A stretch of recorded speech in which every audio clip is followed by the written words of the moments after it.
ഒടുവിൽ കുറ്റസമ്മതം നടത്തിയല്ലേ? ചാരസുന്ദരി ഉള്ളതെല്ലാം തുറന്നു പറഞ്ഞു. എന്താ പറയുക, ജ്യോതി മൽഹോത്ര അവസാനം കുറ്റസമ്മതം നടത്തിയല്ലേ പറ്റൂ. അതായത് അവർ പറഞ്ഞത് ഇങ്ങനെയാണ്, പാകിസ്ഥാൻ ഹൈക്കമ്മീഷൻ ഉദ്യോഗസ്ഥനായ എഹ്സാനുർ റഹീം അഥവാ അവർ വിളിക്കുന്ന ഡാനിഷ് എന്ന പേരുമായി തനിക്ക് ബന്ധമുണ്ടായിരുന്നു. അത് ഏത് തരത്തിലുള്ള ബന്ധമാണ് എന്നുള്ളതാണ് ഇനി അറിയേണ്ടത്. അവർ തമ്മിൽ സ്നേഹബന്ധമായിരുന്നോ സൗഹൃദമായിരുന്നോ? ഏതായാലും ഈ ജ്യോതി മൽഹോത്രയെ ഈ ഡാനിഷ് എന്ന് പറയുന്ന ഇയാൾ കൃത്യമായി ഉപയോഗപ്പെടുത്തിയിട്ടുണ്ട്. കാരണം ഇയാളുടെ നിർദ്ദേശാനുസരണമാണ് ഈ നാട് മുഴുവൻ ഇവർ ഈ യാത്രകളെല്ലാം നടത്തിയത് എന്നുള്ള അനുമാനത്തിലാണ് അന്വേഷണ ഉദ്യോഗസ്ഥർ എത്തിയിട്ടുള്ളത്.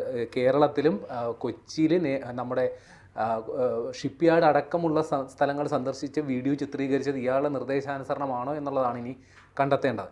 നിലവിൽ അവർ ഹരിയാന പോലീസിൻ്റെ പിടിയിലായിരുന്നു. 5 ദിവസത്തോളം കസ്റ്റഡിയിലായിരുന്നു. ആ കസ്റ്റഡി കാലാവധി അവസാനിച്ച ശേഷം ഇന്ന് അവരെ കോടതിയിൽ ഹാജരാക്കി. പക്ഷേ കോടതി 4 ദിവസത്തേക്ക് കൂടി കസ്റ്റഡി കാലാവധി നീട്ടി നൽകിയിട്ടുണ്ട്. അപ്പോൾ അതുമായി ബന്ധപ്പെട്ട വാർത്തകളിലാണ് ഇവർ ഈ കുറ്റസമ്മതം നടത്തിയതായിട്ടുള്ള വാർത്തകൾ ഇപ്പോൾ വരുന്നത്. ഇവരുമായി ഈ ഡാനിഷുമായി അവർക്ക് ബന്ധമുണ്ടായിരുന്നു. 2023 ആ സൗഹൃദം, ആ ബന്ധം ആരംഭിക്കുന്നത്. ഈ ബന്ധം മുതലാക്കി ഇവർ പാകിസ്ഥാനിൽ പോവുകയും ലാഹോറിൽ ഇവർക്ക് താമസ സൗകര്യം ഈ ഡാനിഷ് ഒരുക്കി കൊടുക്കുകയും ചെയ്തു. അവിടെ മറ്റ് 3 പേരെ കൂടി ഡാനിഷ് ഈ ജ്യോതിക്ക് പരിചയപ്പെടുത്തി കൊടുത്തു. അതിൽ ഒരാളുടെ പേര് രഹസ്യ പേരിലാണ് ഇയാൾ ഫോണിൽ സൂക്ഷിച്ചിരുന്നത്. ഈ പരിചയപ്പെടുത്തി കൊടുത്ത 2 പേരുമായിട്ടാണ് ഇവർ ബാലി അടക്കമുള്ള സ്ഥലങ്ങൾ സന്ദർശിക്കുകയും ചെയ്തത്. ഒരു കാര്യം കൂടിയുണ്ട്, ഈ ജ്യോതി മൽഹോത്രയെ ദേശീയ അന്വേഷണ ഏജൻസിയും മിലിറ്ററി ഇൻ്റലിജൻസും ഇതിനോടകം ചോദ്യം ചെയ്തിട്ടുണ്ട്. ഈ ജ്യോതി മൽഹോത്രയിൽ നിന്ന് നിരവധി രേഖകൾ ഇതിനോടകം അന്വേഷണ ഉദ്യോഗസ്ഥർ കണ്ടെത്തിയിട്ടുണ്ട്. 3 mobile phone, laptop, 4 bank account ഈ തുടങ്ങിയ രേഖകളും പിടിച്ചെടുത്തു. ഇതിൽ ഈ മൊബൈൽ ഫോണും ലാപ്ടോപ്പും അടക്കമുള്ളവ ഫോറൻസിക് പരിശോധനയ്ക്ക് അയച്ചിട്ടുണ്ട്.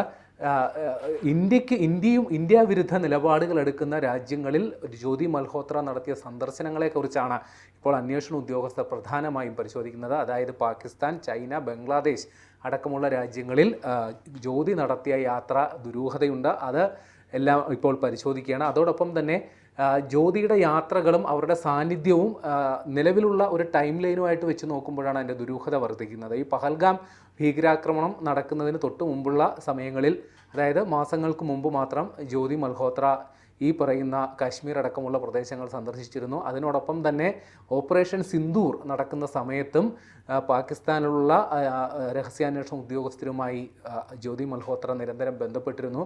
അതുകൂടാണ്ട് ഇപ്പോൾ പുതിയ വരുന്ന വിവരം, ഈ പാകിസ്ഥാൻ ആക്രമണം നടക്കുമ്പോൾ പ്രതിരോധിക്കുന്നതിൻ്റെ ഭാഗമായി ഇന്ത്യ ബ്ലാക്ക് ഔട്ട് പലയിടങ്ങളിലും അതിർത്തി പ്രദേശങ്ങളിൽ പ്രഖ്യാപിച്ചിരുന്നു. അതിൻ്റെ വിവരങ്ങൾ പോലും ജ്യോതി മൽഹോത്ര പാകിസ്ഥാന് ചോർത്തി നൽകിയിട്ടുണ്ട് എന്നുള്ളതാണ്. ഇവർ ഈ കോവിഡിൻ്റെ പശ്ചാത്തലത്തിൽ ഉയർന്നു വന്ന ഒരു യൂട്യൂബറാണ്. ഇവർ ഏതാണ്ട് 4 ലക്ഷത്തോളം ഫോളോവേഴ്സിനെ സമ്പാദിച്ചിട്ടുള്ള യൂട്യൂബറാണ്. പല ആൾക്കാരെ ആകർഷിക്കുന്ന രീതിയിൽ കുറച്ച് മസാല കണ്ടൻറ്റൊക്കെ ചേർത്തിട്ടാണ് ഇവർ സാധാരണ അവരുടെ വീഡിയോ കൊണ്ടുവരുന്നത്.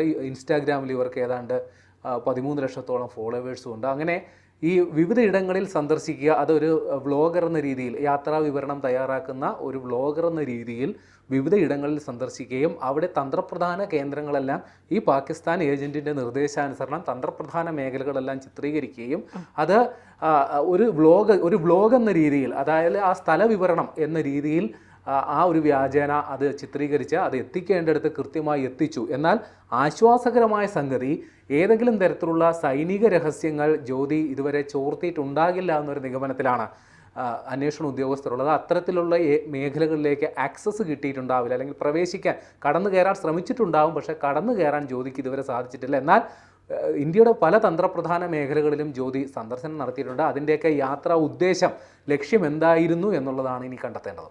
അത് മാത്രമല്ല പ്രേംലാലേട്ട, ഈ പഹൽഗാം ഭീകരാക്രമണവുമായി ബന്ധപ്പെട്ട് ഇന്ത്യ തിരിച്ചടി നൽകുമ്പോൾ ഈ TV-യിൽ കാണുന്ന കാര്യങ്ങൾ മുഴുവൻ ഇവർ പാകിസ്ഥാന് വിളിച്ച് നൽകുന്നുണ്ടായിരുന്നു എന്നുള്ളതാണ്. അതായത് നമ്മുടെ ചാനലുകൾ പണ്ട് ഈ മുംബൈ ഭീകരാക്രമണം ഉണ്ടാകുമ്പോൾ ഒരു വനിതാ ജേർണലിസ്റ്റ് ഇവിടെ നടക്കുന്ന കാര്യങ്ങൾ മുഴുവൻ പാകിസ്ഥാന് ചോർത്തി നൽകി എന്നൊക്കെ ഉള്ളൊരു വിവാദപരമായ ഈ കമാൻഡോകൾ എവിടെയാണ് നിൽക്കുന്നത്. ഓപ്പറേഷൻ സിന്ദൂർ നടക്കുന്ന സമയത്ത് തന്നെ സൈന്യം ഒരു അഭ്യർത്ഥന പൊതുജനങ്ങളോടായി മൊത്തത്തിൽ നടത്തിയിരുന്നു. ഏതെങ്കിലും തരത്തിലുള്ള സൈനിക നീക്കങ്ങൾ ശ്രദ്ധയിൽപ്പെട്ടാൽ ദയവായി അത് സോഷ്യൽ മീഡിയയിൽ പ്രചരിപ്പിക്കരുത്. അത് എല്ലാവർക്കും ബാധകമായ നിർദ്ദേശമാണ്. അത് ഇപ്പൊ ജ്യോതിക്ക് അത് അറിയാഞ്ഞിട്ടല്ല.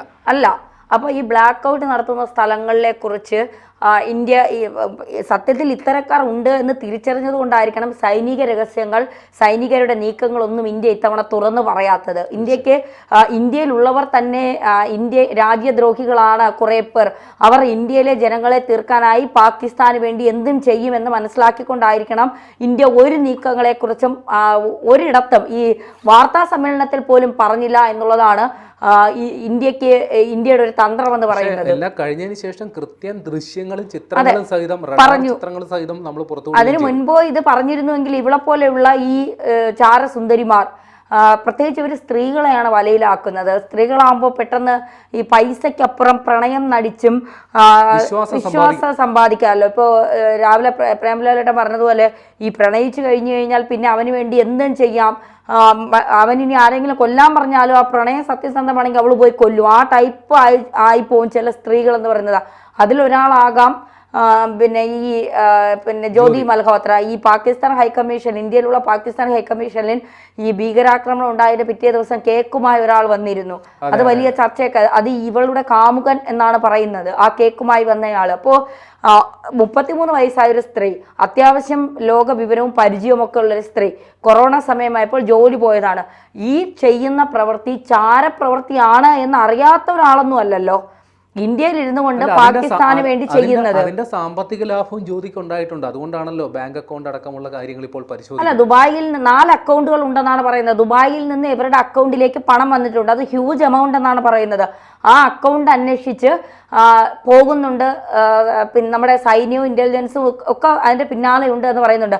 ഈ ചില ഭീകര സംഘടനകൾക്ക്, അതായത് നിരോധിത സംഘടനയായ PFI പോലെയുള്ളവർക്ക് ദുബായിൽ നിന്ന് പണം വലിയ തോതിൽ വന്നിട്ടുണ്ട് എന്ന് ഒരിടയ്ക്കാണ് നമ്മുടെ ED ഒക്കെ പുറത്തുവിട്ട ചില വിവരങ്ങളുടെ അടിസ്ഥാനത്തിൽ മനസ്സിലാക്കിയത്. ഈ സംഘടന നിരോധിച്ചതും അത്തരം കാര്യങ്ങളുടെ അടിസ്ഥാനത്തിൽ കൂടിയാണ്. ഇന്ത്യ വിരുദ്ധതയും ഇന്ത്യക്കെതിരെ നീങ്ങുന്നതും ഒക്കെ ബന്ധപ്പെട്ടാണ്. അപ്പോൾ ഈ ദുബായിൽ നിന്നൊക്കെ പണം വരുമ്പോൾ ഇത്തരം സംഘടനകളുടെ എന്തെങ്കിലുമൊക്കെ എന്താ പറയുക സഹായം ജ്യോതി മൽഹോത്രയ്ക്ക് കിട്ടിയിരുന്നു എന്നുള്ള കാര്യങ്ങൾ കൂടി ഇപ്പോൾ അന്വേഷിക്കേണ്ടതായിട്ട്. ഈ ജ്യോതി മൽഹോത്ര മാത്രമല്ല, മൊത്തം 12ഓളം പേരാണ് ഈ ചാരപ്പണിയുമായിട്ട്. ഇനി ആ ലിസ്റ്റ് കൂടരുതേ എന്നാണ് പ്രാർത്ഥന. നിലവിൽ 12ഓളം പേർ വന്നിട്ടുണ്ട്. ഇവർക്കെല്ലാം പണം എല്ലാം ഒരു കോമൺ ഫാക്ടറാണ്. പലരെയും പണം കൊടുത്താണ്, വലിയ രീതിയിലുള്ള പണം ഓഫർ ചെയ്താണ് ഈ ഒരു പരിപാടികൾക്കൊക്കെ ചെയ്തിട്ടുള്ളത്.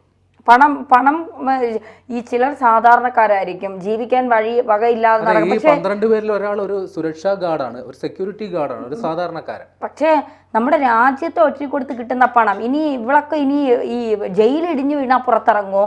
പരോള്, രാജ്യദ്രോഹ കുറ്റം എന്ന് പറഞ്ഞാൽ പരോള് പോലും കൊടുക്കാത്ത കുറ്റമാണ്. ഗൗരവം എത്രത്തോളം ഉണ്ടെന്ന് ഉൾക്കൊണ്ടിട്ടുണ്ടാകില്ല. തീർച്ചയായിട്ടും അത് തന്നെയാണ് യാഥാർത്ഥ്യം എന്ന് തോന്നുന്നു.